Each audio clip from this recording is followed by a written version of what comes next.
de la sainteté. Et ils viennent nombreux comme ça, oui, ils veulent aller au ciel. Amen. Hein? Dis à ton voisin, tu es intelligent. Dis, voisin, tu es très intelligent. Amen.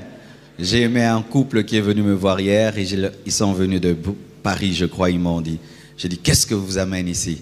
J'ai aimé ce que l'homme m'a dit. Il m'a dit, nous, on veut être enlevés. Pasteur, c'est ça la priorité. Et c'est vrai, c'est ça la priorité. Si on te dit, que veux-tu? Dis-moi, je vais être enlevé. Après, je vais des voitures, des maisons, mais d'abord, je vais être enlevé. Si Jésus t'apparaît, dit, que veux-tu que je te fasse? Jésus, fais que je sois enlevé. Débrouille-toi, que je sois enlevé. Amen. Aujourd'hui, le sous-thème dans le grand thème, la puissance de la sanctification, c'est les deux types de sanctification et leur domaine. Les deux types de sanctification et leur domaine. Tu peux le dire à ton voisin de gauche, ton voisin de droite, ton voisin de devant, ton voisin de derrière, seulement ton voisin qui a le visage d'un saint. S'il ressemble à un pécheur, tu le boudes. Il n'y a personne qui a un visage de saint. Amen. Ok. Nous nous tenons debout, nous allons lire 3 versets de la Bible, et même 4. Aujourd'hui c'est l'enseignement, hier c'était la prière, donc aujourd'hui nous allons enseigner. C'est ce qui va nous donner l'équilibre dans Alpha 40. 1 Corinthiens 1, verset 30, la Bible dit « Or, c'est par lui que vous êtes en Jésus-Christ, lequel de par Dieu a été fait pour nous sagesse, justice et sanctification et rédemption, afin, comme il est écrit, que celui qui se glorifie dans le Seigneur. » D'ailleurs, on va s'arrêter à ce verset pour que j'aille progressivement. Asseyez-vous, s'il vous plaît. Les deux types de sanctification et leur domaine, j'aimerais récapituler un tout petit peu. C'est quoi la sanctification? La sanctification ou sanctifier, c'est mettre à part. Sanctifier, c'est mettre à part pour Dieu. Dans le contexte spirituel, c'est mettre à part pour Dieu. Et dans le Nouveau Testament, c'est mettre à part pour Jésus. Alléluia. Dans l'Ancien Testament, on mettait à part pour Dieu. Dans le Nouveau Testament, nous avons la révélation du Fils de Dieu, c'est mettre à part pour Jésus-Christ. C'est ça, sanctifier. Mais c'est aussi rendre pur, rendre saint, parce que la notion de la sainteté va avec la notion de la pureté, et la notion de la sainteté va avec la notion de la pureté. On ne peut pas être mis à part sans être pur. Je répète, on ne peut pas être mis à part sans être pur. On n'est pas mis à part pour être mis à part. Ce qui est mis à part doit être pur. Alléluia. Ainsi, aujourd'hui, je vais m'entretenir avec vous avec les deux dimensions ou les deux types de sanctification. La sanctification positionnelle et la sanctification pratique. Je crois le deuxième jour, j'en ai un peu parlé à la fin, mais là, nous allons nous asseoir là sur les deux sortes de sanctification, la sanctification pratique et la sanctification positionnelle. La première de ces sanctifications, c'est la sanctification de position. C'est cette sanctification que tu as par la foi, cette sanctification que tu as par le fait seulement de devenir chrétien, tu es saint. C'est la sainteté que nous avons devant Dieu. C'est une sainteté céleste, positionnelle en Christ. Tu es saint. Alléluia. Dis, je suis saint. Dis-le encore, je suis saint. On va aborder un peu toutes ces notions de sainteté aujourd'hui. Alors je dis ceci, que la première sainteté, c'est la sainteté positionnelle. Et le verset de 1 Corinthiens 1, verset 30, nous dit que c'est par lui que vous êtes en Jésus-Christ, c'est par l'évangile que vous êtes en Jésus-Christ, lequel, de par Dieu, a été fait pour nous sagesse, justice et sanctification et rédemption. Là, on parle de la sanctification positionnelle. C'est-à-dire, Jésus est fait pour toi sainteté. Il s'est fait péché pour qu'en toi se manifeste la justice de Dieu. C'est une sainteté que tu as sans effort. Tu ne fais rien. Tu crois seulement, Jésus se fait sainteté pour toi. Amen. Et c'est la première sainteté que Dieu donne. Retenez cela, c'est la première sainteté que Dieu donne. La première sainteté que Dieu donne, c'est une sainteté par la foi, par une position en Christ où Jésus te revêt d'une sainteté. Et tu es saint. Alléluia. Et tu es saint. Tu es saint, tu es parfait, tu es pur. C'est dur à faire entrer. C'est très dur à faire entrer parce que nous avons été des religieux avant d'être des chrétiens. Alléluia. Et le religieux, on lui a dit que personne n'est saint. C'est ça qu'on nous disait, non? Personne n'est saint. Personne n'est saint. Toi, tu es saint. Toi, tu es saint. Personne n'est saint. Non, frère. Nous sommes saints. En Jésus-Christ. Par la sainteté de position, tu es saint, tu es parfait. Quand Dieu te regarde, il ne voit aucun défaut. Alléluia. Ça, c'est la sainteté positionnelle. Quand Dieu te regarde, il ne voit aucun défaut. Et c'est par cette sainteté que Dieu peut te sauver. Sans celle-là, tu ne peux pas entrer au ciel. Tu ne peux pas, parce que l'autre sainteté est imparfaite. Alléluia. Et d'ailleurs, toi-même, tu sais que ta sainteté, la deuxième là, elle est imparfaite. Nous tous, nous savons. C'est pourquoi Dieu a prévu là-bas maintenant, demander pardon. Dans la première sainteté, on ne demande pas pardon. Par la foi, tu es saint. Tu es parfait. Tu es pur. Dieu, quand il te regarde, tu es saint, tu es pur. Pourquoi? Parce que c'est la sainteté parfaite de Jésus. Et la sainteté parfaite de Jésus n'a pas de défaut. Donc quand Jésus te revêt de sa sainteté, tu n'as pas de défaut parce que tu es revêtu de la sainteté du Fils de Dieu. Il s'est fait pour nous sanctification. Amen. Je vous donne un deuxième verset qui peut encore nous aider à mieux comprendre. Jude 1, verset 20. Jude 1, verset 20. La Bible dit ceci. Pour vous, bien-aimés, vous édifions vous-même sur votre très sainte foi et priant par le Saint-Esprit. On dit très sainte foi. La foi est très sainte. Alléluia. Souvent on pense que seulement le Saint-Esprit qui est saint. Même la foi est très sainte. La foi qui te sauve est très sainte. Et donc cette foi qui te sauve te rend saint. Alléluia. Elle est très sainte. La foi qui nous sauve est très sainte. Le jour où tu as reçu la grâce de croire en Jésus, cette foi qui t'a été donnée est très sainte. Et donc cette foi très sainte rend saint. Parce que ce qui est très saint rend saint. Nous sommes sauvés par la foi très sainte. Et nous sommes saints. Dis, je suis saint.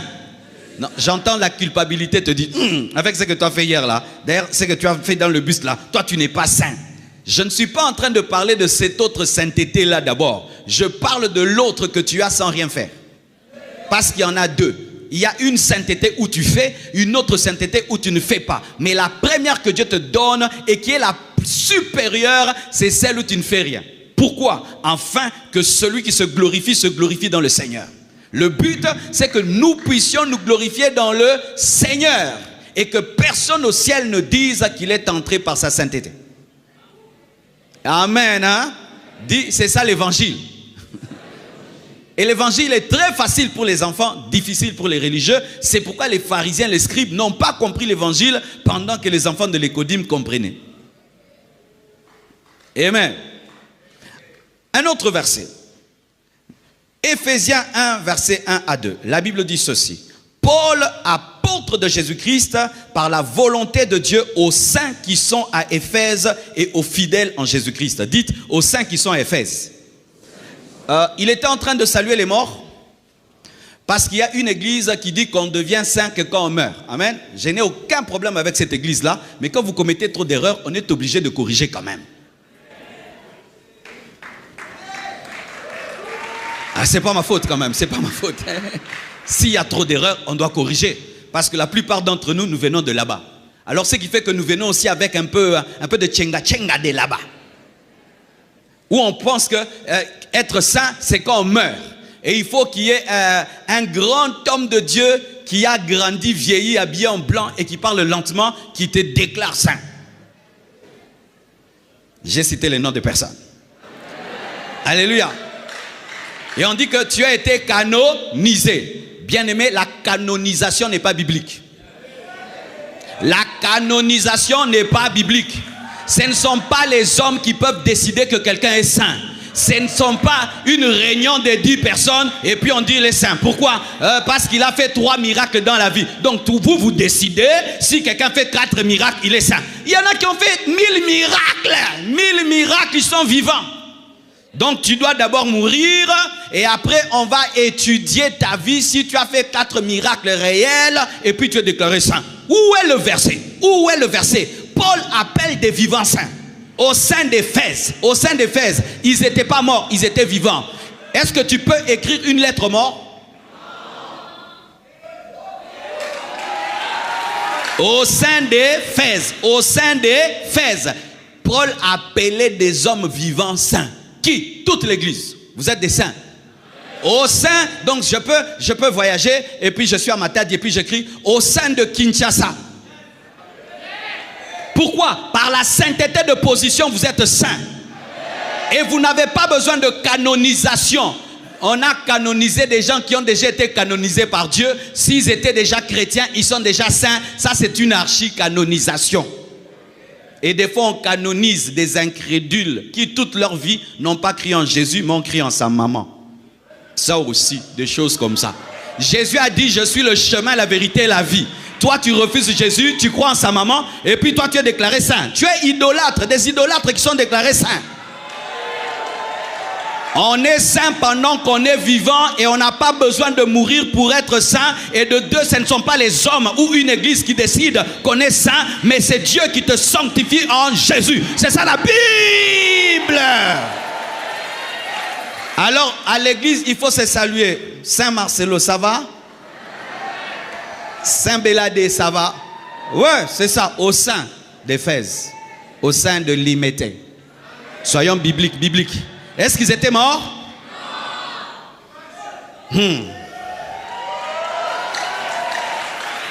Et ce n'est pas seulement là. Paul appelait les saints, des personnes vivantes. Et pas qu'après 10 ans de conversion, tu te convertis aujourd'hui, tu es saint. Tu es saint parce que tu entres dans l'église qui est sanctifiée. On ne devient pas saint, on est saint en croyant au saint. L'enfant du lion est un lion, le fils du saint est saint. Qui est né de Dieu? Dieu est comment? Et toi tu es quoi? Tu as besoin que moi je puisse dire que tu es saint.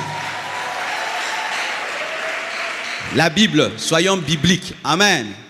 Et ce qui m'étonne, c'est que lorsque quelqu'un a compris l'hébreu, le latin, le grec, le français, l'anglais, il commet de telles erreurs. Quand quelqu'un qui connaît fait des erreurs, ce ne sont pas des erreurs, c'est volontaire. C'est volontaire. Vous êtes des saints, mes frères. Et ne priez pas les saints. Ça encore, pire encore. Vous canonisez les gens et puis encore vous les priez. Double péché. On ne prie que Jésus. On ne prie jamais un homme, même s'il a été utilisé par Dieu. Paul ne doit pas être prié. C'est un péché que de prier Paul. C'est un péché que de prier Pierre. C'est un grave péché. C'est l'idolâtrie et c'est du spiritisme. C'est invoquer les morts. Et c'est un péché. Un péché grave. Alors frère, vous savez dans la parole, ce que Dieu fait dans le Nouveau Testament, il le commence toujours dans l'Ancien Testament. Parce qu'il aime toujours montrer ce qu'il fera avant de le faire, parce que c'est un grand pédagogue. Et il y a un verset dans la Bible qui révèle déjà la justification par la foi et qui révèle déjà la sainteté de position. Regardez, Nombre 23, versets 8 à 12. C'est toujours l'histoire de Balaam et de Balak. Nombre 23, 8 à 12. La Bible dit ceci. Comment maudirais-je celui que Dieu n'a point maudit? Comment serais-je irrité quand l'Éternel n'est point irrité? Je le vois du sommet des rochers. Je le contemple du haut des collines. C'est un peuple qui a sa demeure à part et qui ne fait point partie des nations. Qui peut compter la poussière de Jacob et dire le nombre du quart d'Israël? Que je meure de la mort des justes et que ma fin soit semblable à la leur. Ils sont appelés justes. Balak dit à Balaam, que m'as-tu fait? J'étais pris pour maudire mon ennemi et voici, tu le bénis. Il répondit et dit, N'aurais-je pas soin de dire ce que l'Éternel met dans ma bouche? C'est-à-dire que Israël était en guerre avec Balak et Balak reconnaissait le pouvoir spirituel de Balaam. Balaam est appelé des fois voyant, des fois prophète, mais je crois que Balaam avait une communion avec Dieu parce qu'il parle de l'Éternel et Dieu lui parlait. Et il voulait que Balaam puisse maudire Israël afin qu'il y ait une puissance mauvaise qui vienne sur Israël, afin que Balak remporte la victoire. Et une fois Balak est allé, il lui a proposé de l'argent, Dieu a refusé. Balak est venu, il a insisté, et puis Dieu l'a laissé aller. Mais malgré ça, lorsqu'il veut maudire, Dieu lui dit, ne le maudis pas. Tu ne peux pas maudire celui que j'ai béni. Et il appelle Israël juste. Mais Israël venait de commettre beaucoup de péchés. Dieu venait d'appeler Israël peuple au cou roide. Dans le désert, Israël a énervé Dieu. Ce n'était pas un peuple bon. Ce n'était pas un peuple qui craignait Dieu. Ce n'était pas un peuple qui faisait la joie de Dieu. Israël était dans la désobéissance. Mais lorsque Balaam veut maudire Israël, l'Éternel dit, tu ne maudiras pas celui que j'ai béni. Pourquoi? À cause de la position. À cause de la position. À cause d'Abraham. Alléluia. À cause d'Abraham qui est déjà une représentation de Christ pour dire qu'il y aura un peuple qui sera mis à part, qui sera appelé l'Église, qu'on ne pourra pas toucher à cause du Fils de Dieu. Ils sont dans le mal, mais Dieu dit, tu ne peux pas maudire celui que j'ai béni. Tu ne peux pas maudire celui que j'ai béni, malgré qu'ils font le mal. Ce n'est pas que je suis en train d'encourager le mal, mais je suis en train de présenter la Bible telle qu'elle est pour dire ceci, mes frères, que nous sommes d'abord forts par notre relation, ensuite par notre communion. Ma relation avec Oracle, c'est moi, je suis le Père, il est le Fils. Ma communion avec lui, c'est qu'il peut faire des choses qui me plaisent ou me plaisent pas. Je peux être fâché contre lui parce qu'il n'a pas eu des bons points. Je peux être fâché contre lui parce qu'il a mal parlé à sa sœur. Mais malgré que je suis fâché contre lui, il demeure mon fils. Alléluia. C'est pourquoi quand un chrétien pêche, il ne doit pas recevoir Jésus pour la deuxième fois. Il doit demander pardon, il continue sa route. Mais certains, vous recevez Jésus chaque fois que vous péchez, comme si votre relation est brisée. Non, c'est la communion qui est brisée, la relation demeure parce que la relation c'est par la foi, c'est par la position. Il y a deux choses dans la vie d'un chrétien, il y a la relation et la communion. Et il n'y a pas de communion sans relation. Il faut d'abord qu'il y ait une relation père-fils pour qu'il y ait une communion père-fils. Si tu te bats à avoir une communion avec Dieu sans que Dieu ne soit ton père, tu ne vas jamais y arriver. C'est comme si l'enfant de voisin, il veut tout le temps être trop proche de moi, coller matin, midi, soir. Ça va être difficile. Il doit d'abord être mon fils pour avoir cette communion. C'est pourquoi il faut d'abord être fils de Dieu pour avoir la communion avec Dieu. Amen. C'est pourquoi le message de la sanctification n'est pas un message pour les païens. Le message de la sanctification pratique dont je vais parler n'est pas un message pour les païens. On ne dit pas à un païen, sanctifie-toi. On lui dit, crois en Jésus et tu te sanctifieras. Pourquoi? Tu dois obtenir la puissance pour faire, car sans la puissance pour faire, tu n'auras que des théories et la culpabilité. Si tu es ici, tu aimes une bonne vie, parce qu'il y a des païens qui aiment une bonne vie. Il aime être discipliné, il aime bien être fidèle à sa femme, n'est pas tricher, n'est pas ceci, n'est pas cela. Tu veux des choses, mais tu n'en as pas la capacité parce que tu veux la communion sans relation. Amen. Amen. Donc nous voyons déjà dans l'Ancien Testament que Dieu pouvait considérer la relation plus que la communion. Israël n'avait pas la communion, mais Israël avait la relation. Et devant Balaam, Dieu a défendu Israël. Mais après, Dieu l'a frappé autrement. Ah oui, c'est ça aussi. Lorsque tu viens dans ma maison et moi et Oracle on ne s'entend pas, tu veux profiter de ça pour lui faire du mal, je veux le protéger. Mais en secret, je vais le corriger. Amen. Lorsque le diable veut m'attaquer, à cause de ma communion, Dieu peut me protéger, mais après, Dieu peut me frapper. Parce qu'il doit t'éduquer. Il empêche le diable de te frapper parce qu'il va te frapper sans amour et il te protège du diable, mais lui te frappe avec amour parce que Dieu châtie ceux qu'il aime. Certains, vous pensez que vous êtes frappé par Satan. Non, vous êtes frappé par papa. Il ne laisse pas Satan te frapper parce que Satan va te frapper sans amour, mais lui-même s'occupe de toi. Il t'éprouve. Il trouve que ce péché-là est en train de briser une communion avec toi, avec lui. Il te prive de sa puissance, il te prive de ses bénédictions. Tout devient sec pour que tu reviennes à lui. Là, ce n'est pas le diable, c'est Dieu qui le fait pour que tu ne puisses pas abuser de la relation. Je suis en train de dire des choses, hein? Alléluia. Parce que certains, si on n'équilibre pas ça, ils vont dire, j'ai la relation. Oui, tu peux avoir la relation avec papa, mais papa ne te cause pas. Vrai ou faux? Tu peux avoir la relation avec papa, mais tu ne conduis pas la voiture. Tu peux avoir la relation avec papa, il ne t'envoie pas dans des bonnes écoles. Tu peux avoir la relation avec papa, il ne t'achète pas des beaux vêtements. Mais tu as la relation avec papa, mais tu n'as pas la communion. Et le petit frère peut devenir l'aîné de la famille s'il a plus de communion que l'aîné de la famille qui n'a que la relation. Ce qui fait que lorsque tu es qu'un chrétien de relation, mais tu es un chrétien sans communion, même les bébés spirituels seront plus que toi parce qu'ils vont bénéficier de papa plus que toi, mais toi tu n'auras que la relation qui te protège du diable. Mais tu ne bénéficies pas de papa. C'est pourquoi quand tu chasses les démons au nom de Jésus, ils partent. Ne dis pas que tu es extraordinaire. Ils partent à cause de la relation. C'est pourquoi certains chrétiens s'entêtent de faire le péché parce qu'ils chassent les démons. Les démons peuvent partir seulement parce que tu as une relation avec Dieu et parce que le nom de Jésus est grand. Mais toi-même là, tu ne te sanctifies pas, tu n'as pas de communion. Celui qui a la relation et la communion est plus dans la vitesse que celui qui n'a que la relation. Et la preuve, c'est ça. Tu as 10 enfants, celui-ci t'obéit, il fait tout ce que tu veux. L'autre, c'est ton fils.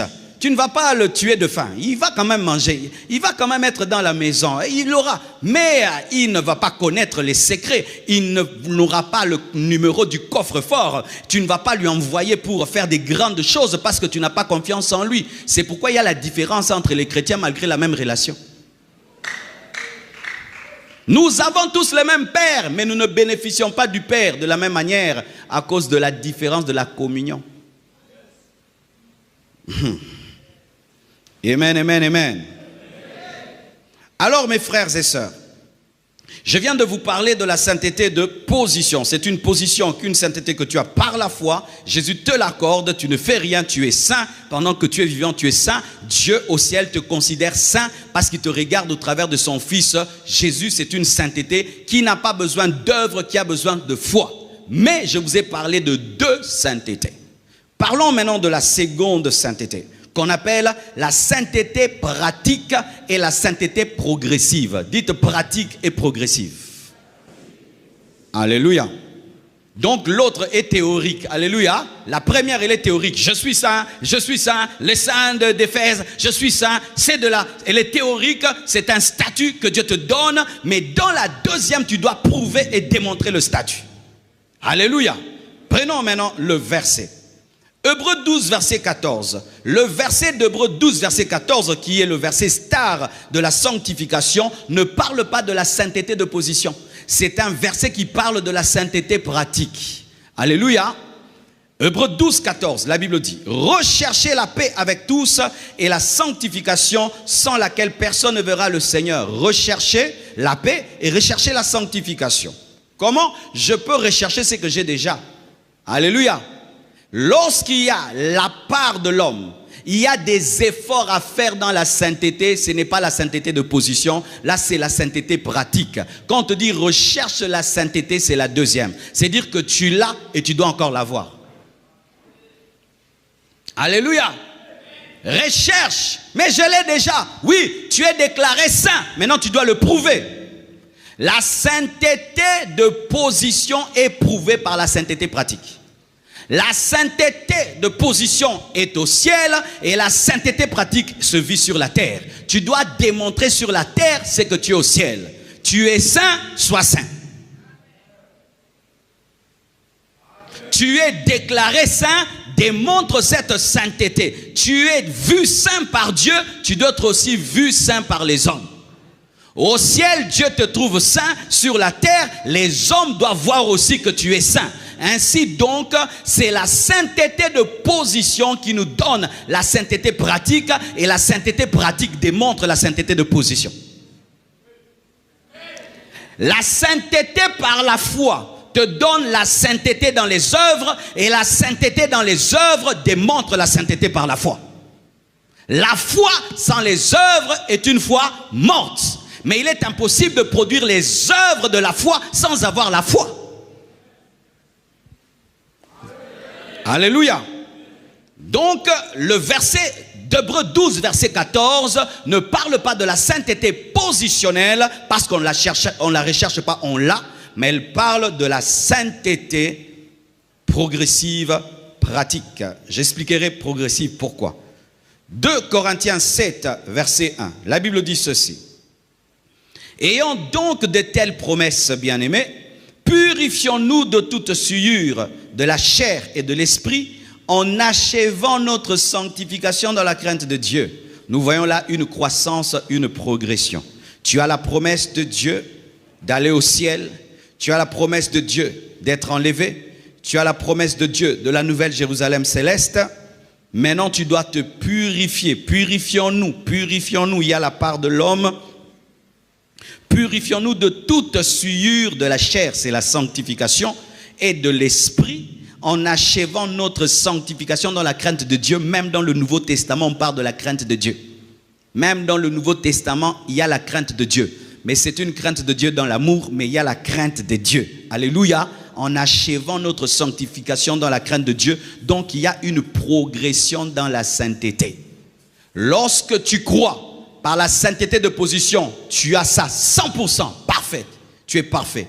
Mais dans la sainteté pratique sur la terre, on grandit, on est un bébé spirituel. Au début de la foi, on commet des erreurs, on tombe, on se relève, on marche, on tombe, on se relève, on se relève, on se relève. Il y a un péché, tu tombais dedans après une semaine, et puis c'est après une année, après c'est après 3 ans, après 10 ans, puis tu ne tombes plus jamais comme un enfant. Il marche à 4 pattes, et puis il court, il tombe, et puis il court. Demain, il devient un grand sprinter. Demain, il peut même faire de sauts, il peut sauter à la corde et tout le reste. Mais c'était le bébé qui marchait à 4 pattes. Alléluia. Mais il faut progresser. Si tu ne progresses pas, tu es un zikungu spirituel, un kirikou spirituel, un ekoko tingi tingi spirituel. Je dis toujours, si tu as une vision avec un bébé en couche, avec un gros biberon de 5 litres, c'est toi. Dieu te montre que tu ne grandis pas, malgré les années dans le Seigneur, tu es toujours bébé, bébé, bébé, bébé. Comment tu peux savoir que tu es encore un bébé spirituel? C'est quand tu continues à poser cette question. Ça aussi, c'est un péché. Quiconque pose cette question est un bébé spirituel. Est-ce que ça aussi c'est un péché? Tu es un bébé. Les gens qui ont grandi ne posent plus cette question-là. D'ailleurs, Dieu leur dit, ça ce n'est pas un péché, tu exagères. Les bébés spirituels posent toujours la question. Ça aussi c'est un péché.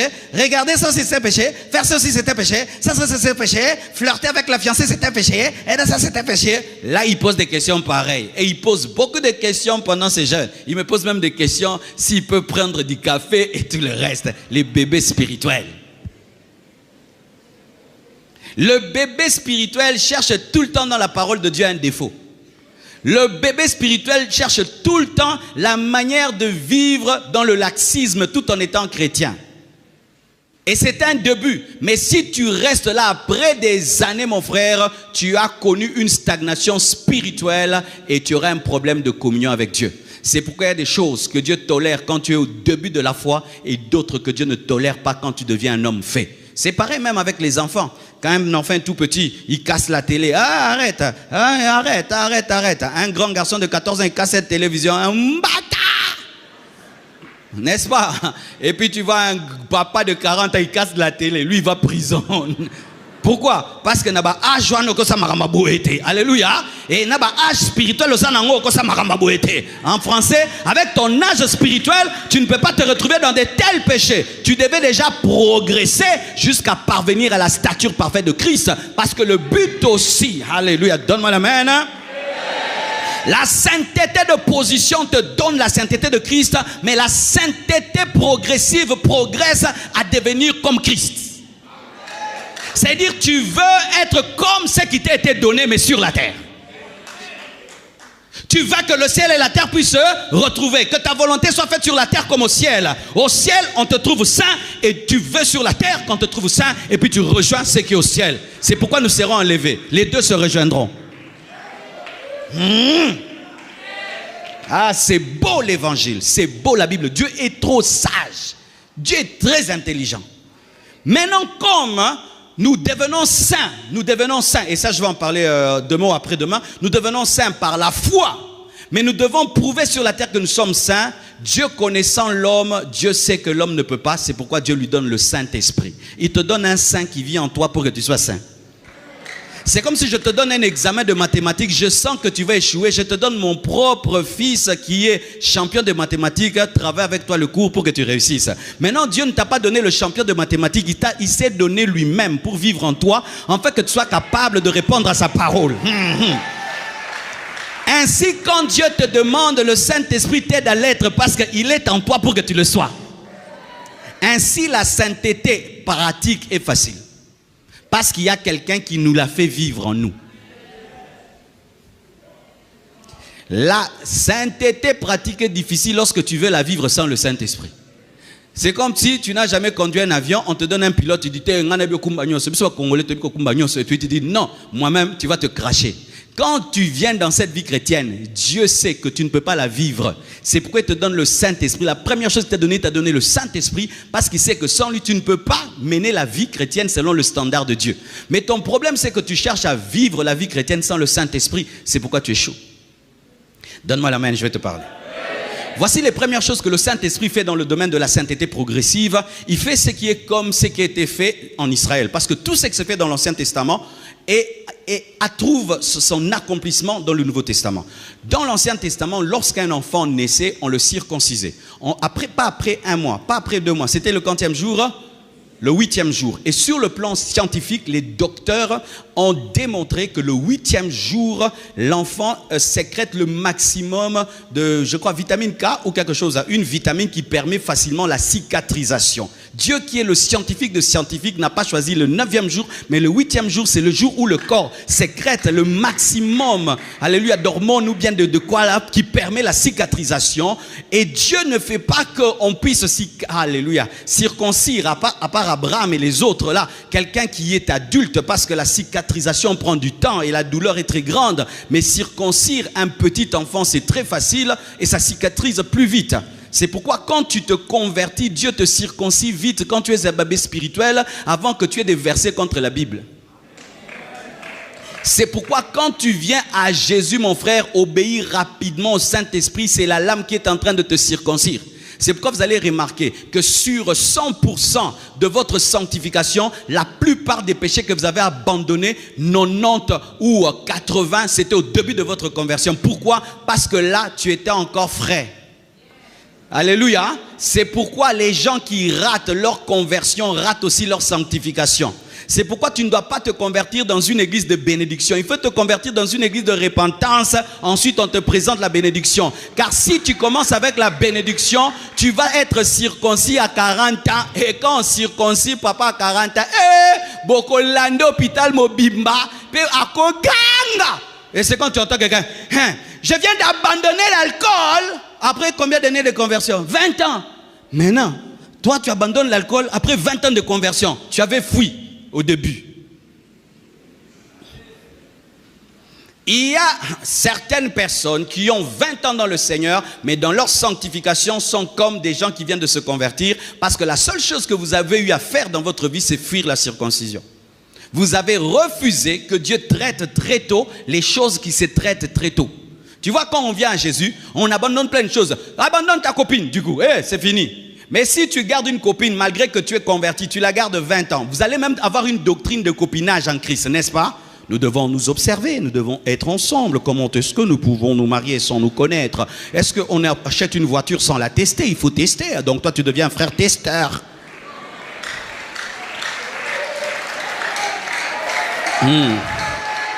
Un frère testeur, et tu testes la Ferrari, ça ne marche pas, la Porsche, ça ne marche pas, et puis tu deviens garagiste mécanicien.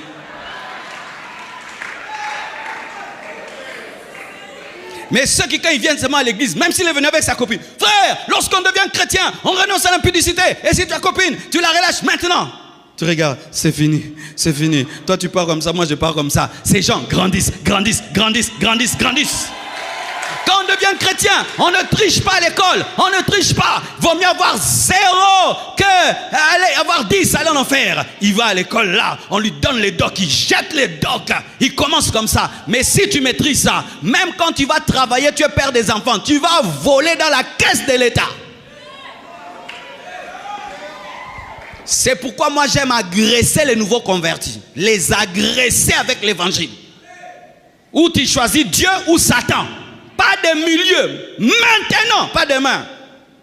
Parce que si je te laisse et je viens maintenant travailler après 10 ans, je vais trouver la peau qui est déjà dure. Tu auras déjà un cœur rempli de versets bibliques et d'expériences. D'ailleurs, il y a tel homme de Dieu, il est dans ces choses, mais Dieu l'utilise puissamment. Tu vois, tu as maintenant des expériences. Mais quelqu'un qui ne connaît rien, tu peux tout lui dire et il peut tout faire. Frère, vous qui venez de vous convertir, arrêtez d'être trop sage, abandonnez, abandonnez. Abandonner, arrêtez de justifier des choses. Le travail de la sanctification est le plus facile au début de la foi et c'est quand on abandonne la plupart des choses. Si vous les gardez après 10 ans, ce sera difficile et des fois, il y aura déjà des démons derrière. Car le péché commence par la chair mais peut devenir démoniaque. Vous savez ça? Tu peux commencer par pécher, c'est la chair, parce que vous devez savoir aussi qu'on ne pêche pas d'abord par le diable. L'homme ne pêche pas d'abord par le diable. L'homme pêche parce qu'il est pécheur. Mais lorsque tu demeures dans un péché de la chair, tu ouvres une porte à un démon. Maintenant, le démon va maintenant faire que ce péché demeure en toi. Et là maintenant, il faut te repentir, il faut aussi prier, chasser le démon. Et ça fait un grand travail. Quand tu viens à Jésus, accepte le travail du début. Alléluia.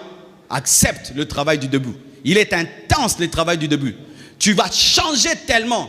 Ta famille ne va pas te reconnaître. Tes amis ne vont pas te reconnaître. Tu vas être tellement chamboulé. Mais il faut être chamboulé. Si vous n'acceptez pas d'être chamboulé par la parole et vous voulez aller trop lentement, vous ne grandirez pas. Et il y aura maintenant des maladies spirituelles en vous, des péchés résistants. Tu vois, quand tu te brûles pour la première fois, tu cries « Aïe !» Tu te brûles deuxième fois « Aïe !» Tu te brûles tout le temps. Tu deviens comme les mamans qui préparent. Elles ne se brûlent plus. La peau résiste au feu. Et quand tu viens pour la première fois et tu entends la parole, c'est le feu. Aïe ! Abandonne. Mais si tu résistes, après 10 ans, tu vas commencer à supporter. Tu vas supporter. Donc, quand on t'aime, allez qu'à partir. Allez qu'à partir. Où tu commences à dire, c'est qui va prêcher tel? Ah, je ne viens pas. Lui prêche toujours ça. Tu vois, tu deviens maintenant expérimenté. C'est quel séminaire? Je ne viens pas. Pourquoi? J'évite qu'il me culpabilise.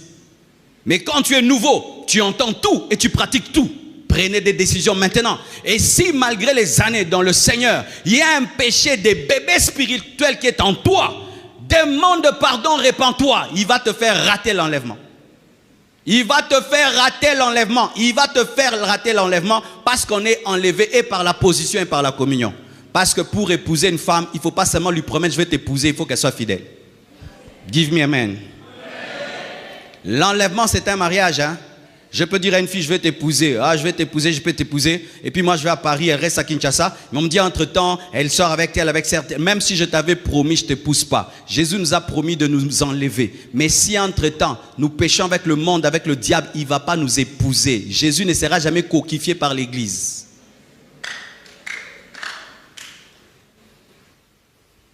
Sainteté progressive. Un autre verset, 2 Timothée 2, versets 20 à 23. La Bible dit ceci, dans une grande maison, il n'y a pas seulement des vases d'or et d'argent, mais il y a aussi de bois et de terre. Les uns sont des vases d'honneur et les autres sont d'un usage vil. Si donc quelqu'un se conserve pur en s'abstenant de ces choses, c'est des péchés, il sera un vase d'honneur, sanctifié, utile à son maître, propre à toute bonne œuvre. Fuis les passions de la jeunesse et recherche la justice, la foi, la charité, la paix avec ceux qui invoquent le Seigneur d'un cœur pur. Repousse les discussions folles et inutiles, sachant qu'elles font naître des querelles. Alléluia. Là, c'est toujours la sainteté progressive et pratique. Paul est en train d'exhorter Timothée en lui présentant l'image d'une maison.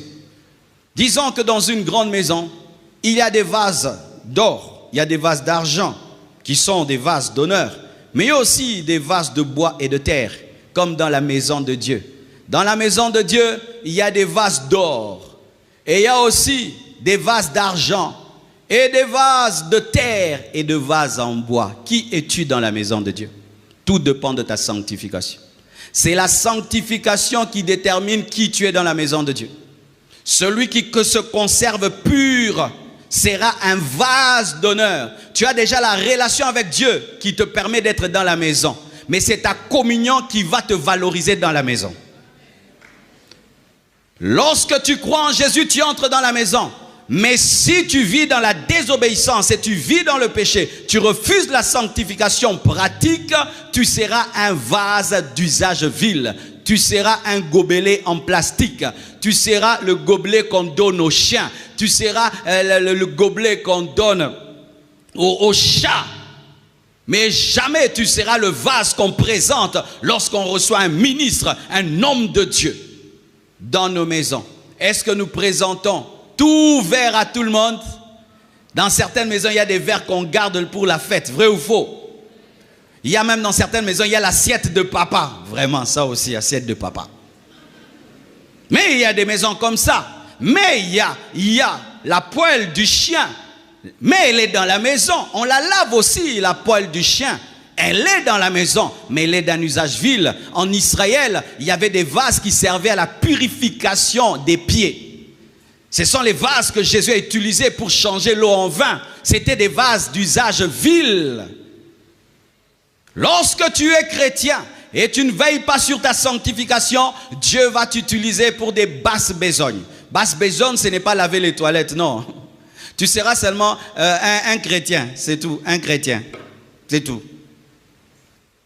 Quand Dieu veut faire des grandes choses qui lui touchent, il ne t'utilise pas. Lorsque Dieu veut manifester sa gloire, il ne t'utilise pas. Lorsque Dieu veut faire des choses qui impactent le monde, il ne t'utilise pas. En fonction de ta sanctification. Et vous vous plaignez, comment Dieu ne m'utilise pas? Il utilise les autres. Quelle est ta vie secrète? Quelle est ta vie secrète? Quelle est ta vie secrète? Qui es-tu dans le secret? Qui es-tu dans le secret? C'est ta sanctification secrète qui va déterminer ta valeur dans la maison de Dieu. Et si ta valeur dans la maison de Dieu est déterminée par les hommes, Dieu fera qu'on puisse enlever ce faux or qui est autour de toi pour révéler que tu es en bois et que tu es en argile. Parce que certains, ce sont des vases d'honneur, mais par les hommes. Et toute élévation par les hommes finit par être détruite parce que l'homme te donne le plaqué mais ne donne pas l'or pur. Ne sois jamais élevé par les hommes. Il fut un temps dans mon église, mes frères, je viens à peine de me convertir, j'entre dans une église, c'était une église de 20 personnes, les gens n'avaient pas un niveau intellectuel très élevé, et moi j'étudiais dans une bonne école, je parlais français, je prêchais en français, je chantais en français, je priais en français, et après une année, on m'a dit tu seras prédicateur. J'ai dit, ça c'est toi qui m'as élevé, Dieu ne m'a pas élevé, j'ai refusé l'élévation qui vient des hommes. Ayez l'humilité de dire je ne suis pas encore prêt. Alléluia. Parce que toi tu te connais très bien, moi je ne te connais pas. Si je veux t'élever ici, tu as des péchés secrets que toi-même tu connais. Moi je ne connais pas. Dis pasteur, pardon, je ne suis pas prêt. Tu m'aimes bien, mais Dieu ne m'aime pas. Dieu aussi m'aime, mais moi je ne l'aime pas. Ah oui, sinon ça va faire une explosion spirituelle. C'est pourquoi mes frères et sœurs, n'ayez pas l'élévation qui vient des hommes, qui vient des efforts charnels, mais l'élévation qui vient de Dieu, parce que Dieu peut voir que tu étais en terre, tu es en bois, tu es en argent, tu es en or. Dieu connaît ton évolution réelle. Et sache, donne-moi la main que je te parle. Lorsque tu deviens un vase en or, tu es aussi en danger parce que les voleurs vont te chercher. Nzungu ya nyau atela libanda est-ce que baïba rango en français. Hey, la poêle du chat, même si elle dort dehors, est-ce qu'on la vole? Est-ce qu'on veille sur elle? Mais elle a un vase d'or, qu'est-ce que tu vas en faire? D'ailleurs tu vas le mettre à la banque, n'est-ce pas? Tu vas le mettre dans un musée, n'est-ce pas? Pareil aussi, Frère, lorsque tu deviens un vase d'or, un véritable vase d'or, le diable va t'attaquer, les démons vont t'attaquer, les puissants des ténèbres vont t'attaquer. Mais comme Dieu sait que tu es un vase d'or, il va te protéger par les anges et par sa grâce. Mais si tu es une fabrication locale, tu es ta propre fabrication, la fabrication des hommes, tu ne seras pas protégé par Dieu parce que Dieu sait que tu es en bois, mais les gens pensent que tu es en or. C'est quand les gens reçoivent des attaques démoniaques, sataniques, qui les détruisent parce qu'ils ont été élevés par des hommes.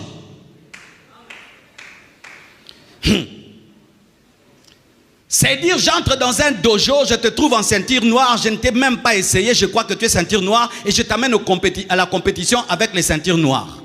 Liwato liwate. Et certains, vous êtes des ceintures noires, c'est parce que seulement vous avez une fière ou l'attaque en meba, l'attaque en montée. Qui es-tu réellement dans le monde des esprits? Les fils de Xéba ont cru que s'ils parlent comme Paul, ils auront les résultats de Paul, alors qu'il fallait être comme Paul.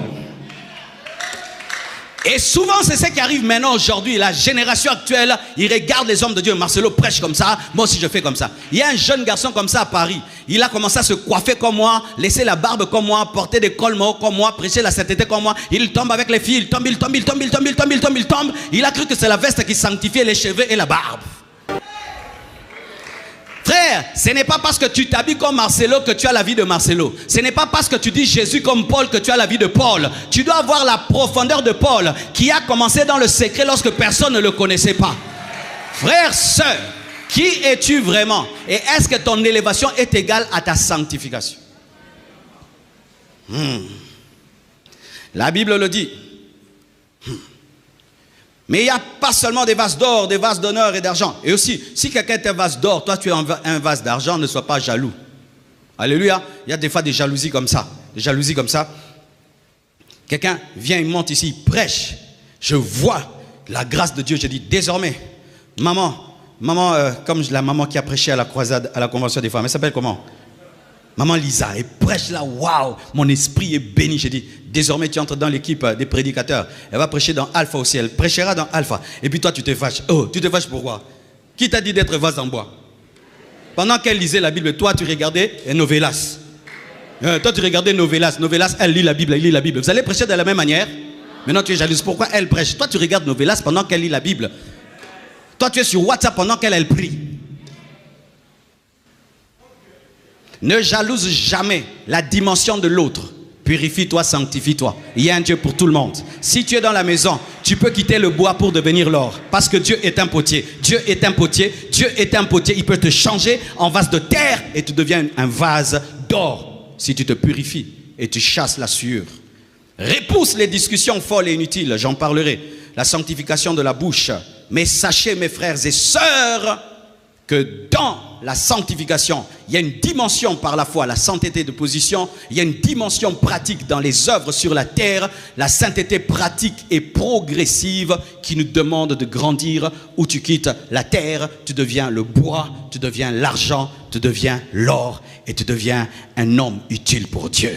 Quand Dieu veut faire quelque chose, il regarde sur la terre, il dit viens, Daniel, je te révéler ceci. Oh, je vais amener le déluge. Qui va faire l'arche? Oh, Noé, fais l'arche. Je vais révéler l'évangile de la grâce. Qui? Paul, viens. Je vais te donner l'apocalypse. Oh, Jean, viens, prends l'apocalypse. Vase d'honneur. Quand Dieu veut faire quelque chose dans cette église, est-ce qu'il te cherche? Quand Dieu veut sauver une âme, est-ce qu'il te cherche? Quand Dieu veut faire du bien à quelqu'un, est-ce qu'il te cherche? Quand Dieu veut donner un ordre de bénédiction à quelqu'un, est-ce que tu cherches? Je vais te donner à quelqu'un une voiture. Qui est capable de donner une voiture? Lui, il peut donner. Allez, donne la voiture. Il donne. J'aimerais construire le temple. Qui peut construire le temple? Lui, il peut. Toi, construis le temple. Il construit le temple. J'aimerais guérir un malade qui a la foi, qui peut toucher quelqu'un et les guérir. Lui, touche-le et il est guéri. C'est ce que Dieu fait. Qui ces derniers temps m'écoute? Toi tu es plein de films, même dans les jeunes, films. Malgré les jeunes, toi tu regardes les séries, tu regardes les films, tu regardes les séries, malgré les jeunes. Maintenant Dieu veut parler. Qui? Ah, lui il est plein de films dans la tête, il ne va pas entendre. Il va croire que c'est Commando qui lui a parlé. Ah, lui.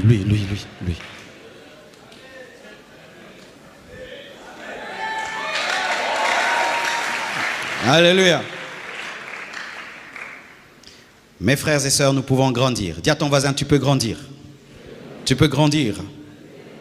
Alléluia. Alors parlons maintenant des domaines. Oui, on a le temps. Les domaines de la sanctification progressive ou pratique. Les domaines de la sanctification de position, c'est le ciel. C'est au ciel, devant Dieu. Domaine de la sainteté de position, Dieu. Je suis saint devant Dieu. La sainteté de position, c'est devant Dieu. Dieu te regarde en Christ et il te déclare saint, parfait. La sainteté de position, son domaine, Dieu, le ciel, point barre, par la foi.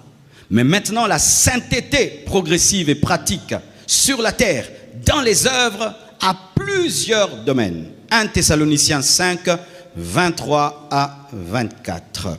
1 Thessaloniciens 5, 23 à 24. La Bible dit ceci.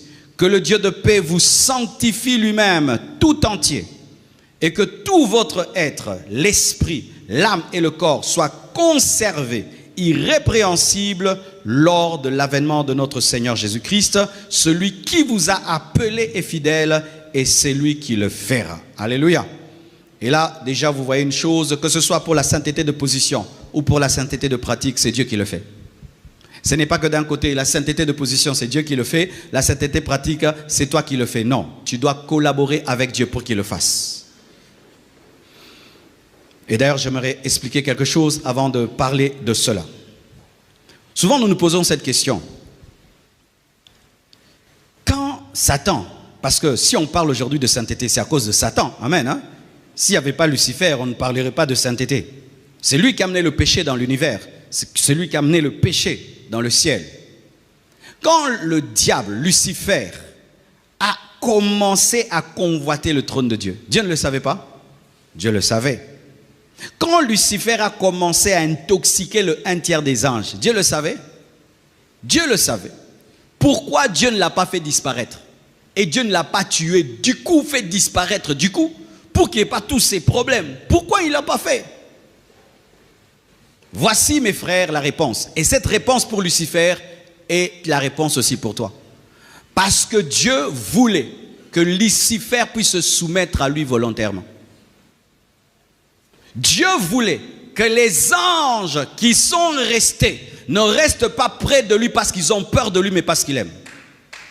Je donne un exemple. J'ai 4 enfants. Un de mes enfants me manque du respect, je le tue. Tous les 3 qui restent là vont rester comme ça. Va dormir. Va manger. Ça, c'est une famille. Dieu ne voulait pas avoir des Michael qui tremblent, des Gabriel qui tremblent. Il voulait des Michael et des Gabriel qui l'aiment.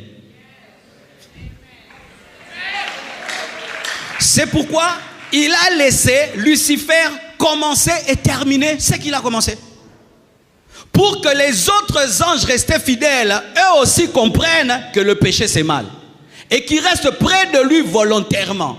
Michael est soumis à Dieu parce qu'il le veut. Ce n'est pas parce que c'est un robot. Alléluia. Et il laisse maintenant Satan, Lucifer, il fait son mouvement et tout, il crée un coup d'état et il laisse le coup d'état entre guillemets qui veut réussir. Mais par sa puissance, il le précipite. On ne dit pas qu'il le fait disparaître ou le tue, il le précipite. Il le fait descendre pour montrer à Michael, à Gabriel que le péché fait descendre. Alléluia. Et il les chasse de sa présence. Eux qui étaient des anges glorieux, ils étaient beaux, ils deviennent vilains. Mes frères, si tu vois un démon, il est vilain. Très vilain, très laid. Les démons sont vilains. C'est pourquoi ils rendent vilains aussi. Tu vas voir un petit enfant, il devient sorcier. Tu as comme le bilongi moukouboué. Moi, je sais qu'il te dit baby, vous pas des démons. En français, les démons rendent vilains. Tu vas voir un petit enfant, il devient sorcier. Tout d'un coup, il devient vilain. Les démons. Les démons sont très vilains. Les démons ne sont beaux que quand ils font les make-up. Spirituels. Donne-moi la main que je te parle. C'est écrit dans la Bible que le diable se déguise en ange de lumière parce que c'est un ange de ténèbres. Et le make-up, je ne dis pas que ça vient de lui, mais on dirait que ça peut venir de lui. Quand même, ce n'est pas gentil. Ma soeur, naturellement, tu as un nez carré. Le make-up, tu fais un nez pointu. Naturellement, tu as des yeux ronds comme ça. Le make-up, maintenant, ça devient comme les Chinois. Un garçon tombe amoureux de ses yeux des Chinois, de ses nez pointus. Le matin, quand tu te laves, nez carré, yeux... Ça, c'est vraiment très méchant. C'est l'escroquerie. L'escroquerie. Je donne un conseil à tout homme qui veut se marier. Dis, lave-toi le visage. Eh, non, c'est là, sokole longi. Quoi? Sokole longi, maman. Sokole longi, sokola, et longi. Na mona ba bouton, ba loto, na ba bouton. Na ba nez épaté. En français. Frère, tu veux épouser une femme, elle est en make-up, dis là, va te laver, j'attends. J'attends voir tous tes boutons, toute la géographie, et je vais voir tous les lotos et ton nez épaté. Nous, on s'est mariés à la bonne époque. Nous, vraiment, nous sommes mariés à la bonne époque. Il n'y avait pas de telles choses. Mais les gens d'aujourd'hui, avant et après, vraiment, ce n'est pas elle. Déguise en ange de lumière.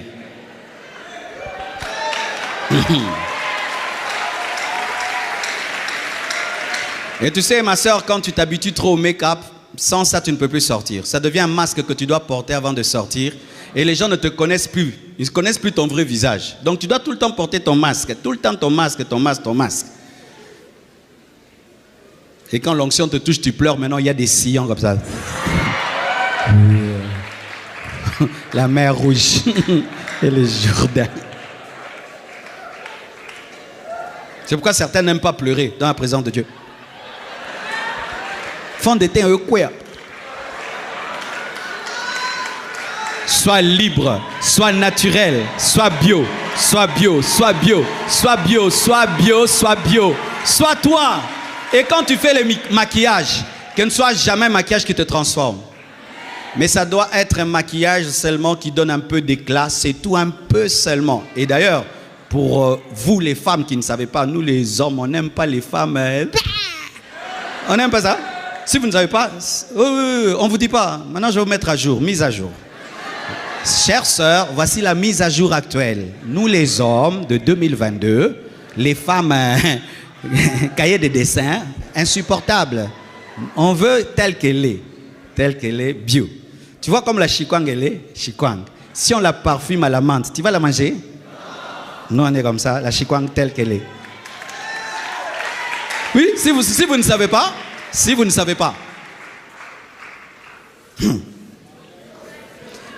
pourquoi tu vois quand un blanc veut épouser une noire, il épouse quel genre de noir? Avec des cheveux crépus, n'est-ce pas? Si elle met des mèches, il ne va pas l'épouser. Si elle met des longs trucs, il ne veut pas une blanche un noir qui ressemble à une blanche. Lui, il veut la noire. Il cherche la noire, vraiment noire. Avec des cheveux crépus, nez épaté, grosses lèvres. Moi, je veux la noire. Mais la noire, là, elle a cette beauté de noir, là. Tu veux ressembler à une blanche. Comme si Dieu s'est trompé. Arrêtez de mettre les chocos. Vous êtes très belle en noir. Restez. Hein? Maman Nigel, reste comme tu es bien. Arrêtez. Arrêtez. Aimez votre peau. Aimez votre peau. Aimez votre peau. Aimez votre peau. Aime-toi. Aime ta peau. Le diable ne s'aime pas. C'est pourquoi lorsqu'il apparaît, il doit se déguiser en ange de lumière. Parce qu'il connaît que son apparence, c'est l'apparence du dragon. Et le dragon fait fuir. Lorsqu'il s'est rebellé, on l'a appelé dragon. Directement. Dragon. Et maintenant, lorsqu'il est précipité sur la terre, voici ce qu'il fait. Il trouve un homme qui vit dans la présence de Dieu, dans la sainteté avec Dieu. Et maintenant, le pécheur est un jaloux. Quand il voit que tu vis dans la sainteté et il connaît les bénéfices de la sainteté, il voudra te faire pécher comme lui. Ayez très peur des ex-serviteurs de Dieu. Ayez peur des ex-ouins. Ayez peur des anciens frères en Christ, des gens qui aimaient Dieu qui ne l'aiment plus. Ils sont comme le diable. Quand il te voit prier, tu lui rappelles sa vie de prière. Quand il te voit adorer, tu lui rappelles. Il voudra que tu pêches pour que tu lui ressembles. Et c'était ça. Lorsque l'homme et la femme étaient en communion avec Dieu, Satan était dans une grande jalousie. Il voulait que ce qui lui est arrivé arrive à l'homme. Et il a fait ce qu'il a fait aux anges. Aux anges, il les a amenés à douter en Dieu pour qu'ils croient en lui. Et il a amené encore Ève à douter en Dieu pour croire en lui. Quand seulement elle mange Dieu aussi laisse. Pourquoi? Parce que Dieu ne voulait pas 2 prisonniers dans le jardin d'Éden. Dieu voulait 2 personnes libres. C'est pourquoi il n'a pas coupé la tête du serpent quand le serpent parlait et il n'a pas rendu muet le serpent. Pendant que le serpent parlait, Dieu entendait et il a regardé. Je veux voir si Ève va croire ou pas. C'est comme si ta femme, jamais on l'a tentée. Elle dit qu'elle est fidèle. Oui, elle est fidèle. Mais si son chef l'a dérangé, et elle te dit, elle refuse, ta femme est fidèle. Parce qu'elle a eu l'occasion d'être infidèle. Et Dieu, c'était l'occasion de savoir si vraiment l'homme l'aime. C'est pourquoi Dieu laisse aussi la tentation pour savoir si tu l'aimes. C'est pourquoi il y a le mal dans le monde. Parce que nous devons être libres de faire le bien ou le mal. Aucun de nous ici n'a été attrapé par Dieu. Toquez église.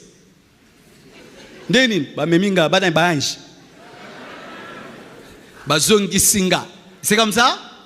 Tu es libre, n'est-ce pas? C'est pourquoi Dieu aime ta liberté, parce que ta liberté, c'est ça ton amour. Aujourd'hui même, tu peux décider de devenir païen, tu deviens païen. Aujourd'hui, tu peux décider, tu arrêtes le jeûne, n'est-ce pas? Mais malgré que tu peux, tu ne le fais pas. C'est ce que Dieu veut. C'est pourquoi il a laissé Satan faire ce qu'il fait et il a laissé l'arbre de la connaissance du bien et du mal dans le jardin. Arrêtez de dire pourquoi il y a le diable, pourquoi il y a le péché, pour que tu sois libre de choisir. Dans un monde où il n'y a que le bien, il n'y a pas de choix. Quand il y a le bien et le mal, il y a le choix. Et les gens qui font le bien l'ont choisi. Et ce sont des personnes libres et c'est cet amour-là qui touche Dieu. Dieu sait que tu as la capacité de faire le mal. Il le sait, mais tu ne le fais pas. C'est pourquoi il sait que tu l'aimes. Alléluia. Alors arrêtons de dire ces choses. Seigneur, pourquoi tant de péchés dans le monde? Pour que tu m'aimes davantage. Comment tu me mets dans une famille où tout le monde pêche? Pour que tu sois le signe de ma sainteté parmi eux. Alléluia. Pourquoi tu permets? Non. Lorsque la femme de Potiphar a tenté Joseph, Joseph n'a pas pleuré, mais il a prouvé à Dieu qu'il l'aimait et qu'il était prêt à aller en prison pour Dieu. Et Dieu l'a élevé et a fait de lui un grand homme. Jésus, conduit par le Saint-Esprit, est allé dans le désert pour être tenté. Si ta sanctification, c'est quand il n'y a pas de tentation, frère, tu vas tomber. Dieu permettra que tu sois tenté. Dieu permettra que tu sois tenté. Si, moi, je pêche pas. Tu as déjà été tenté? Jamais. On ne sait pas encore. Comment tu peux dire que tu es 4 x 4 si tu n'as jamais gravi une montagne? Certains, vous êtes debout parce que jusque-là, Satan ne vous a pas tenté à votre goût. Et Dieu l'en empêche parce que tu es encore un bébé. Il dit non, pas maintenant, pas maintenant. Mais sache, quand tu vas grandir, il va permettre que tu sois tenté à ton goût pour qu'il sache que tu l'aimes. Oui, il y a des tentations qui arrivent toujours et tu dois prouver à Dieu que tu l'aimes. Ne soyez jamais tenté, étonné d'être tenté, ça fait partie du processus. Ah, je suis tenté, donc je vais tomber. Non. Donc Dieu vraiment veut que je le prouve que je l'aime. Seigneur, merci pour cette occasion que tu me donnes pour que je te prouve que moi je te vois partout. Alléluia. Pour que je te prouve que je t'aime. C'est pourquoi si tu as une sainteté de la communion fraternelle ici à l'église, mon frère, le jour que tu seras quelque part où il n'y a pas l'église, ta sainteté sera révélée. C'est pourquoi beaucoup, quand ils vont en Europe, ils abandonnent Dieu. Parce que lui, il avait une sainteté d'église. C'était une fausse sainteté. C'est parce qu'il était entouré des saints qu'il était saint, mais il n'avait pas une propre sainteté. C'était un infirme spirituel, mais on pensait qu'il marchait par lui-même. Ah oui, ah oui, ah oui. Est-ce que tu es capable d'être saint, de prier, de jeûner, de lire ta Bible sans qu'il n'y ait aucun chrétien à côté de toi, aucun pasteur? Un jour, Dieu va te mettre dans une telle situation et il saura si tu l'es. Parce que Dieu doit éprouver sa femme avant de l'épouser. Un jour, tu auras l'occasion de voler beaucoup d'argent, et personne ne saura. Dieu voit maintenant si tu vas voler ou pas. Dieu voit. Dieu voit. Iba. Osomba bandako, osomba bwe, koyibate, iba. Patron, quand on a fait le calcul, il y a une erreur. Il y a un excédent de 500 000 $. Venez prendre.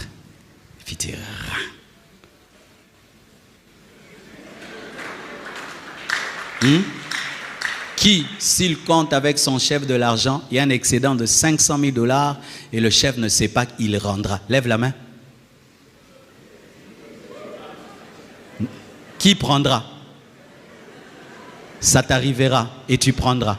Tu as déjà la sémence de prendre. Ce n'est qu'une question de temps. Parce que déjà tu prends les $500, les $10, les 20. Tu prendras maintenant 500. Mais comme le diable n'aime pas ses enfants, il va t'éclairer pour qu'on t'attrape et que tu finisses en prison. Satan n'aime pas ses enfants. C'est pourquoi vous remarquez. Les gens quand ils pêchent, c'est qu'on les attrape comment? Alléluia. Comment? Un jour, j'apprends un homme de Dieu, il se réveille le matin, il va dans la douche et il tombe avec la bonne. Dans la douche, il tombe dans la bouche. Mes frères, c'est seulement le jour qu'il va là-bas que sa femme, tout d'un coup, se réveille aussi, il va aller dans la douche et l'attrape. Qui a réveillé sa femme? C'était Dieu ou Satan? Satan a dit, réveille-toi, va m'attraper cet homme-là. Comme ça, votre couple se déchire. Aujourd'hui, ils sont divorcés. Satan a fait échec et mat.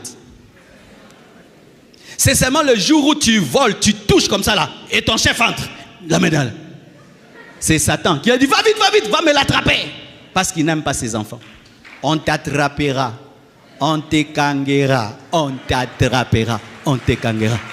Toutes ces vidéos-là qui circulent sur Internet, comment? Qui a fait ça? Satan. Il te pousse au péché, puis filmez, montrez. Satan. Satan n'aime pas ses enfants. Fais très attention. Quand il te pousse à pécher, il te fait oublier sa haine. Il te montre que lui t'aime. Il te donne la liberté et le plaisir. Mais quand tu vas finir, il va te montrer que lui c'est un traître. Il va t'exposer alors que Bossala qui copent ensemble.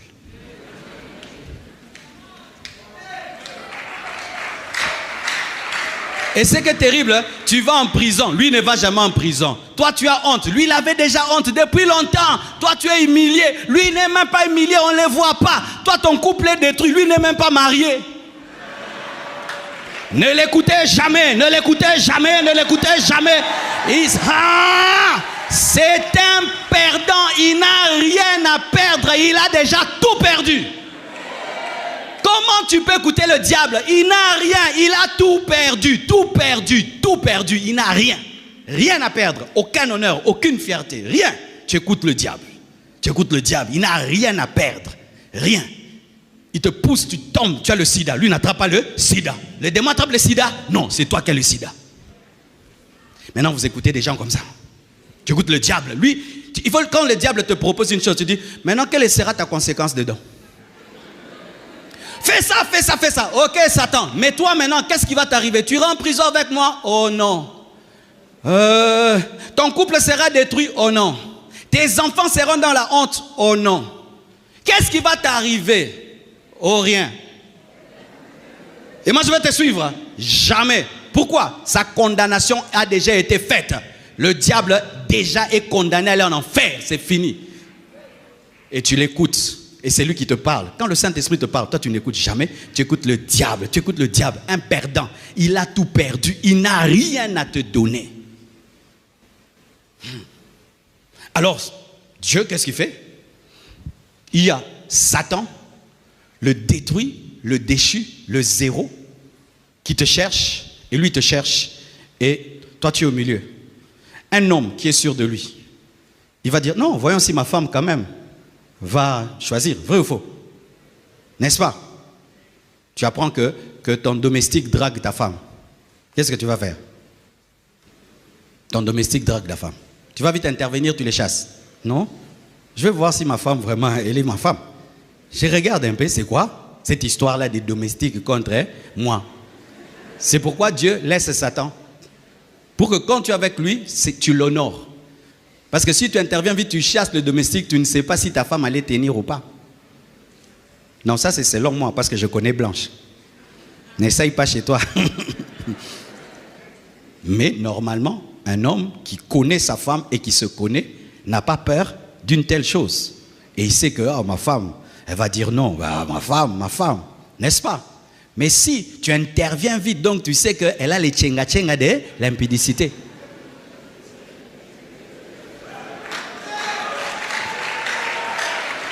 Tu connais les tchenga-tchenga, les makokoto. Tu vois, quand on prépare le riz, il y en a toujours qui restent en bas là-bas. Il faut qu'on gourouta pour que ça parte. Il y a déjà les convertis, mais là, les makokoto. Et tu sais, ville ma cocotte de ma femme, il faut que j'intervienne. Mais si tu es sans ma cocotte, mon frère, Dieu a confiance en toi. C'est pourquoi il y a des tentations que tu peux vivre 1 mois, 2 mois. Dieu est calme, il a confiance en toi. Seigneur, pourquoi je suis dans une école comme ça? Pourquoi le professeur ça? Dieu sait que toi, tu diras non. La Bible dit que la femme de Potiphar, elle revenait tous les jours. C'était régulier. Dieu avait confiance en Joseph. Il dit, lui, il est prêt à aller même en prison. Et la femme monte à un autre niveau, prend même ça touche son vêtement, elle laisse, il pourrait faire perdre même son manteau et finir en prison. Il le connaissait. Les tentations, mes frères, sont des preuves que Dieu sait que tu l'aimes. C'est pourquoi quand Jésus est allé dans le désert, ce n'est pas un petit démon qui est venu, c'est Satan lui-même. Personne ne pouvait encore venir, il fallait seulement lui-même. Et Dieu était sûr que 4 fois Jésus vaincra. Est-ce que tu as ce niveau-là? Où Dieu dit, il peut aller même dans un pays athée, il va rester chrétien. C'est pourquoi certains, vos parents vous envoient étudier quelque part. Tu vas en URSS. Et ils sont sûrs de toi. Pourquoi? Il sait, je l'ai bien éduqué. Cet enfant est éduqué, il sait étudier, est discipliné. Tu le paies le billet, il part. Et ton enfant étudie, il devient un grand homme, il revient. Parce que tu connais l'éducation. Si des parents n'ont pas peur pour leurs enfants parce qu'ils les ont éduqués, et Dieu aura peur pour toi, c'est pourquoi mes frères et sœurs, face à la tentation, sois calme. Dieu est calme, sois calme. Il est sûr de ce qu'il t'a donné. Le problème, c'est que tu t'agites dans la barque et la barque se renverse. C'est-à-dire que tu es tellement conscient de la tentation que tu oublies Dieu qui est en toi. C'est pourquoi le Saint-Esprit ne te donne pas des stratégies pour vaincre la tentation. Dans 1 Thessaloniciens 5, versets 23 à 24, que le Dieu de paix vous sanctifie lui-même entier, tout entier quoi? Esprit, âme et corps. Vous voyez, on dit esprit, âme et corps. Pourquoi? Parce que l'homme est un esprit qui possède une âme qui habite un corps. On n'a pas dit corps, âme et esprit. Souvent les hommes disent corps, âme et esprit. Pourquoi? Le corps, c'est la partie matérielle que nous voyons. Et nous disons le corps, mais Dieu non. Dieu quand il te voit, il voit ton esprit, ensuite ton âme, ensuite ton corps. Parce que la partie la plus importante de ta vie, c'est ton esprit, ensuite ton âme, ensuite ton corps. Ton corps, ce n'est que l'enveloppe, ce n'est que la voiture. Alléluia. Et donc la sanctification de l'esprit est plus importante que la sanctification de l'âme. Et la sanctification de l'âme est plus importante que la sanctification du corps. Mais je vais commencer par la sanctification du corps et puis on va évoluer vers l'âme et vers l'esprit. Amen. Hein? Mais déjà, donc, sache que quand tu te sanctifies dans le corps, ne trouve pas ça extraordinaire. C'est la basse sanctification, c'est la sanctification du parvis. Ce n'est pas la sanctification du lieu saint, ce n'est pas la sanctification du lieu très saint. Mais dommage que beaucoup de chrétiens sont encore au niveau de la sanctification du corps. Jusque-là, Dieu lui dit, le corps est saint, le corps est saint, le corps est saint. Il fallait déjà, avec ton âge spirituel, que Dieu puisse maintenant commencer à te parler de ton âme et te parler de ton esprit. Parlons de la sanctification du corps. Dans le corps, qu'est-ce qu'il y a? Il y a les 5 sens. Il y a le goût, c'est ça? Le goût, le goûter. Il y a l'ouïe, il y a la vue, il y a l'odorat, il y a le toucher. La sanctification des 5 sens. Tu dois te sanctifier dans tes 5 sens. Tes 5 sens. 1, tu dois sanctifier tes oreilles. Moi, quand je me suis converti, Dieu m'a dit de sanctifier mes oreilles. Pourquoi? J'écoutais beaucoup la musique mondaine. Moi, je dormais avec Julio Ecclesia, je dormais avec Céline Dion, je dormais avec Bobby Brown. Donc moi, pour dormir, il fallait la musique. Je me réveillais en musique. Donc j'étais tout le temps dans la musique païenne. Quand je suis devenu chrétien, il y a eu le temps où je devais sanctifier mes oreilles. Mais certains ici, votre sonnerie, c'est une musique mondaine. Tu appelles un chrétien, bam, Céline Dion commence à chanter. La sanctification de ce que tu entends. Est-ce que tu veilles sur ce que tu entends? L'oreille, la sanctification de l'oreille. Parce que l'oreille, c'est la porte de l'âme. La sanctification des yeux, c'est que tu regardes et comment tu regardes. Et aujourd'hui, vraiment, avec l'Internet, TikTok, Instagram et tout, la pornographie, tu dois arriver à sanctifier tes yeux et ta manière de regarder. Pas de convoitise, tes yeux. Est-ce que tu as la sanctification de tes yeux? Et sachez que ça, c'est les banals, les banals. Et quand je suis venu à l'église, j'avais des photos pornographiques, j'avais des livres pornographiques, j'avais même des jeux de cartes pornographiques. Dieu m'a dit, tu brûles ça. Moi, j'ai gardé ça comme une richesse. Sous les lits, là-bas, les parents ne savent pas. Les parents, souvent, qui disent trop, qui disent pas. Les parents, non. Être parent, il faut que Dieu t'aide. Hein? Toi, tu vois là, le Saint Gaylord. Mais sous le lit, il a des cartes, il a des photos. Et entre les enfants, il se donne. Hein. Tiens, garde.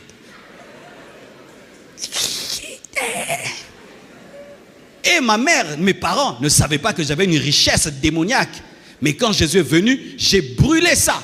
Je venais la nuit. Quand mon père plutôt allait au travail, j'allais dans sa chambre, je prenais des livres là, des adultes, je lisais, puis avant qu'il vienne, je rends à sa place, je classe ça. Et puis je ne lisais plus. Et quand je me suis converti, et je lui ai dit, papa, tu me donnes tes livres, je les brûle. Il a pris ses livres, on les a brûlés. La sanctification des yeux. Et la Bible parle du second regard. Quand tu regardes une femme, tu la regardes seulement comme ça. Comme ça. Pas. Jamais. Même quand tu conduis.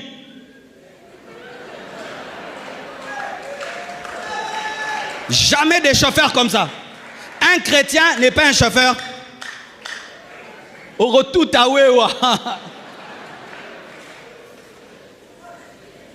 un chrétien conduit comme ça.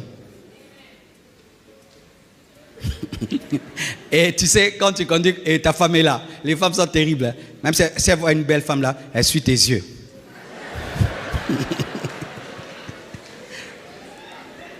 Et ça, maintenant, elle te regarde du coin de l'œil. Et maintenant, certains disent, oh, quelle taille prophétique, alléluia. Frère, arrête tes tailles prophétiques là. Regarde devant, rentre à la maison. Oh, quelle créature de Dieu. Que ce soit vrai ce que tu dis quand tu dis créature de Dieu, que ce soit dans l'esprit d'adoration. Parce que certains cachent l'impudicité dans des gloires au Seigneur. Quelle merveille du Seigneur.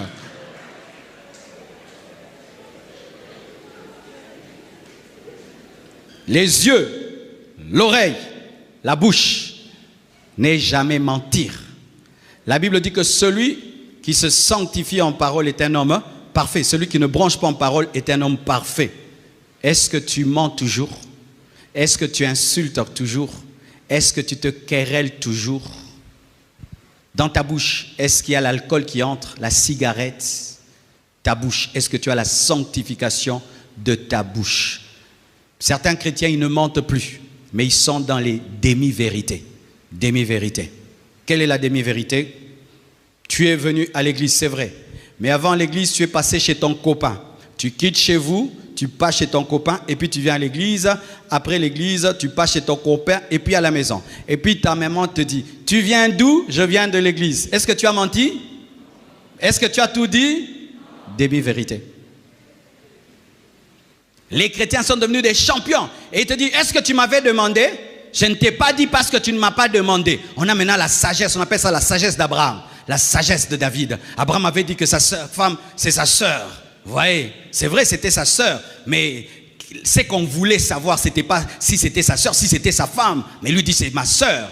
Comme David s'est fait passer pour un fou pour se sauver. Maintenant, il a la sagesse de David, la sagesse d'Abraham. Ta bouche, est-ce que tu insultes? Quand tu parles, est-ce que tu parles avec pureté? Tu parles avec vérité? Jésus, lorsqu'il parlait, il disait, en vérité, je vous le dis, où tu as 2 paroles, 3 paroles, tu changes. Tu as des versions, et des versions. Il y a des chrétiens comme ça, il a des versions, il y a des versions. Tu le confrontes là, la version change encore.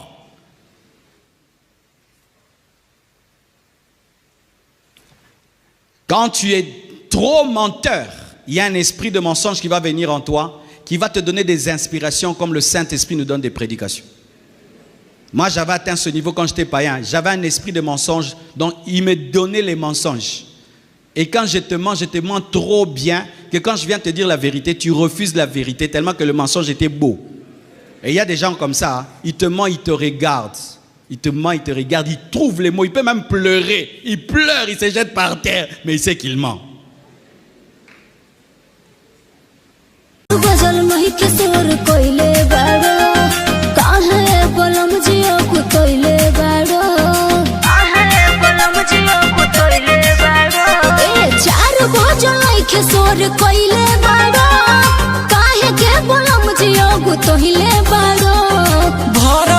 गुंजे चिरैयन के बोली बाजे डीजे पहुँचल बाटे घाटे टोली धीरे धीरे अब जानी धानी सपरा रुकी ना बोलो मुझे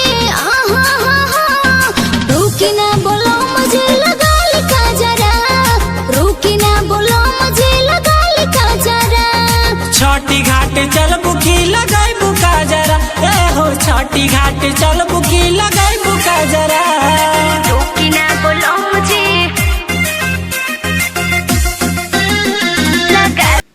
Tu n'as pas la sanctification de la langue.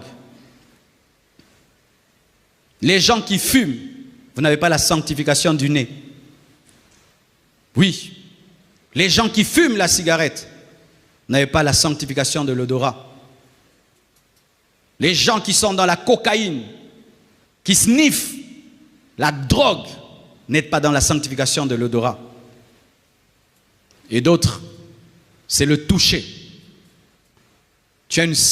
Tu pèches par le toucher. Tu ne sais pas contrôler ton envie de toucher.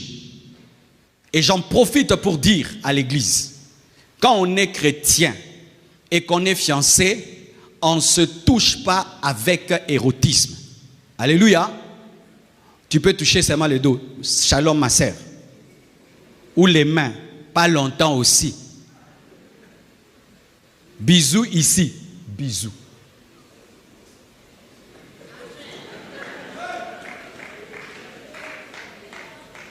Oui, le toucher,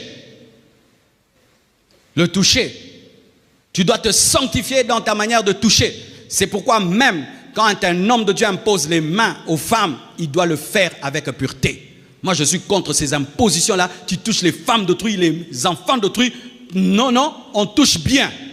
Alléluia, tu touches sur la tête. Ce n'est pas parce que quelqu'un a mal à la poitrine que tu dois imposer la main à la poitrine. Ah, oh, je sais ce que je dis. Je sais des choses qui se passent, que les jeunes font. Moi, je ne crois pas en des communions fraternelles, des frères et des sœurs qui se serrent dans les bras. Non. Naza villageois, Mouyaka. Je refuse ça. Les églises modernes, hein, des frères et sœurs qui se serrent dans les bras après. Oh, il y a longtemps, tu m'as manqué. Je suis content de te revoir à Alpha. Non, non, non, non, non, non, non. Donne-moi la main, hein. Il me reste 5 minutes. Des frères et sœurs qui vont dans des fêtes et puis vous dansez à deux et le frère te touche aux hanches. Non, ça c'est le monde dans l'église. Les hanches, c'est déjà une partie sexuelle. Ayuma, nandimi nazananga, yuma, yuma ba yuma yaba, yuma, nandimi ki yuma nanga. Comment toi tu vas toucher une sœur comme ça, aux hanches, vous dansez? Péché, péché, mondanité dans l'église, mondanité. Et d'autres même, ils s'échangent des femmes. Hey, essaye, je vais te maudire. Ils s'échangent des femmes, tu prends sa femme, tu danses avec elle. Hey, ya, ya, ya, ya. Chier. Toi, tu touches mon blanche comme ça, vous dansez. Hey, le feu d'Élie va descendre, va te brûler. Et toi, tu laisses ta femme là, quelqu'un est en train de danser avec elle, il te dit comme ça. Oh, libala, libala. Eh. Ça, c'est libala, libala. Libala, libala avec ta femme. Des fiancés aussi, vous ne faites pas ça. Vous n'êtes pas mariés. Vous êtes en train de vous créer des problèmes parce que vous faites semblant, vous sentez des choses.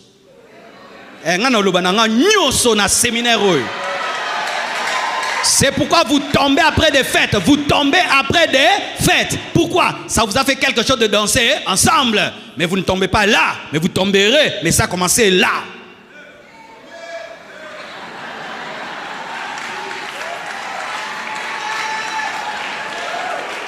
Non. Chacun danse pour lui. Nous dansons pour Jésus, non? On danse pour Jésus. Pourquoi on doit se toucher? Pourquoi on doit se toucher les hanches pour danser pour Jésus, vraiment? C'est pourquoi même, ça je dis encore, il y a un truc qui se passe au Congo, on n'est plus en train de voir ça. C'est comme si le monde a changé. La manière dont vous êtes sur les motos avec les filles. Moi, vous savez, je ne suis jamais monté sur une moto. Depuis que ce phénomène a commencé, jamais. Mais tu vois, wewa, fille, garçon.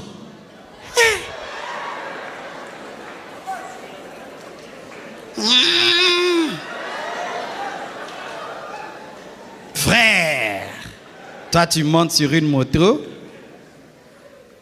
le motard, une fille, toi derrière. Tu peux faire ça ici à l'église? Pourquoi tu fais ça sur la moto? Parce que c'est la moto.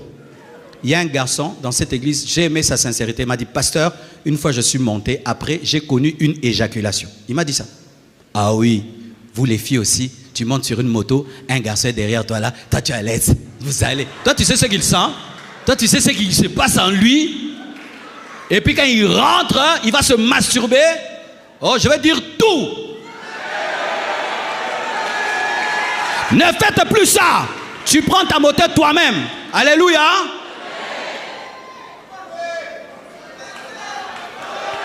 Le toucher. Mes frères et sœurs, ces choses-là, faites ça dans un pays musulman, ça n'existe pas. Ça n'existe pas. Ça n'existe pas. Nous, les pays chrétiens, on fait ça. À Dubaï, il y a ça. Dans les pays musulmans, il n'y a pas ça. Il n'y a pas ça. Mais on dit, ils prient Allah. Il n'y a pas ça. Jamais tu vas voir une femme musulmane faire ça. Mais les chrétiennes font ça. Avec leurs fiancés, avec des inconnus. Le péché, c'est le péché. Nous, quand on grandissait dans le Seigneur, on te voit seulement après le culte, tout le temps avec une sœur. Et on te convoque. Qu'est-ce qu'il y a? Vous tout le temps à l'heure. Tu veux l'épouser? Non. Qu'est-ce qu'il y a? Laisse-la qu'elle soit la sœur de toute l'église. Toi, maintenant, dans l'église, tu as fait bouer à une sœur. Bouer, c'est ta sœur. Pas de projet de mariage ni rien. Ta sœur. Seulement vous deux. Et vous causez sans respecter le périmètre cellulaire. Oui, ça aussi. On ne cause pas comme ça. Non. On cause comme ça. 1 mètre de distance. Moi, j'aime pas les filles qui viennent causer avec quelqu'un. Tu viens trop haut. Quoi? Tu recules. Toi, tu viens. Pourquoi? Mais oui, ça fait partie de la vie de sainteté. Les Wesley, les Finney, tous ces hommes qui ont bougé le monde, les Verneaux, ils étaient comme ça. Nous maintenant on joue avec le mal, on joue avec le péché. On est devenu un christianisme moderne. C'est pourquoi on n'a pas de puissance. À peine converti déjà, tu perds l'onction, tu perds tout.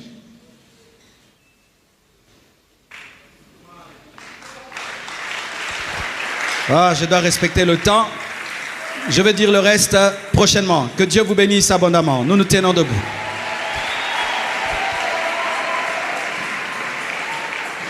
J'irai là-bas parmi les anges.